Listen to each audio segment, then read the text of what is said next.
Mwaho uranyita mbaru kuhagurwa kwa spika Joseph Kaberia urekwira kwina njama ya kugiriria ndereti igukinya bunge-ini thutha wa karani wa bunge kwa gwikinya ofisini.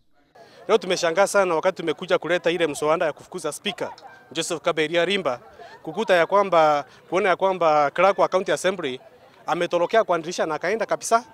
Tukasema liwe liwalo, hatutarudi nyuma, tutakuja tena. There has been a lot of discrimination and inequality among the members of how we treat members. He's been accused again of giving opportunities much more to a few people.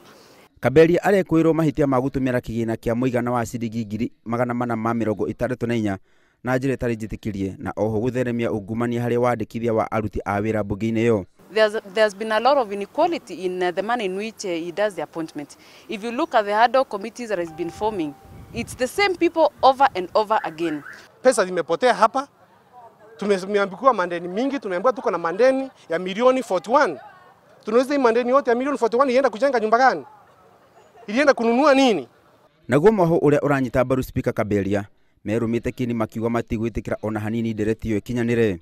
We will make sure that the Speaker of the County Assembly of Meru steers this assembly in the right direction towards legislation, towards representation, and towards oversight role that we are mandated by the Constitution. Hadini ha Inooro TV jitagwo Simon Masaria wa Wangui.